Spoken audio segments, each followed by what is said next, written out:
Bismillahirrahmanirrahim. Assalamualaikum warahmatullahi wabarakatuh. Sahabat-sahabat yang saya hormati sekalian, kali ini saya ingin menjelaskan secara ringkas mengapa hubungan perdagangan China-Venezuela menjadi satu kebimbangan strategik bagi negara besar seperti Amerika Syarikat, terutama dalam konteks isu Presiden Venezuela Nicolas Maduro yang kini menjadi tumpuan geopolitik global apabila beliau ditahan oleh kepimpinan Amerika Syarikat. Pertama, kita perlu memahami kedudukan ekonomi Venezuela yang sebenar. Venezuela memiliki simpanan minyak mentah yang dilaporkan terbesar di dunia melebihi Arab Saudi dan Iran. Namun dalam waktu yang sama perlu ditegaskan bahawa sebahagian besar minyak Venezuela ialah minyak jenis berat dan ultra berat yang berkualiti rendah dan memerlukan teknologi penapisan khas dan kos pemprosesan yang tinggi. Walaupun begitu, minyak jenis ini sangat penting untuk industri tertentu, terutamanya penapisan yang telah direka khusus seperti yang dimiliki oleh industri-industri di negara China. Kedua, hubungan perdagangan minyak China-Venezuela. Hari ini, sekitar 75 hingga 80% ekspor minyak Venezuela dihantar ke China dengan anggaran sekitar 600,000 hingga 750,000 tong sehari, dan dalam beberapa tempoh ia mampu mencecah sehingga 900,000 tong sehari, dan ini menjadikan China pembeli minyak Venezuela yang terbesar sekaligus talian hayat ekonomi kepada Caracas di tengah sekatan ekonomi oleh Barat. Walaupun dari pihak China, minyak Venezuela hanyalah sekitar 4% kecil daripada keseluruhan import minyak China. Namun, pada sudut Venezuela, hubungan ini bersifat kritikal dan strategik secara ekonomi dan diplomatik. Ketiga, pelaburan dan pembiayaan China di Venezuela. Sejak awal tahun 2000, China telah menyalurkan lebih 60 bilion US dollar dalam bentuk pinjaman, pelaburan tenaga dan infrastruktur, yang mana kebanyakannya merupakan skim pinjaman berasaskan minyak. Hubungan perdagangan dua hal ini pernah meningkat daripada kurang 1 bilion US dollar pada awal tahun 2000 kepada hampir 20 bilion US dollar menjelang tahun 2012. Dan ia kekal berfungsi sehingga kepada hari ini walaupun di bawah sekatan Amerika Syarikat.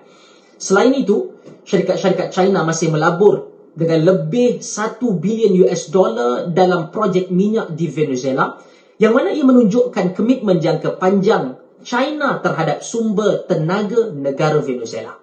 Keempat, mengapa semua ini menimbulkan kebimbangan kepada kuasa besar Amerika Syarikat?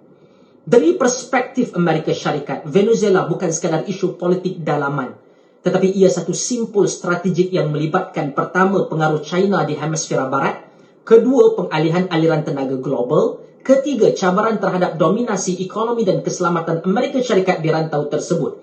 Dengan kehadiran China dalam sektor tenaga Venezuela, ia dilihat sebagai satu pencabulan terhadap zon pengaruh tradisional Amerika Syarikat yang sejak sekian lama dipandu oleh satu doktrin yang dinamakan Doktrin Monroe, iaitu dasar luar Amerika Syarikat, yang diumumkan pada tahun 1823 oleh Presiden James Monroe, yang mana dalam doktrin ini menyatakan benua Amerika tidak boleh lagi dijajah ataupun dicampuri oleh kuasa Eropah, dan sebarang campur tangan asing di hemisfera barat akan dianggap sebagai satu ancaman kepada keselamatan negara Amerika Syarikat.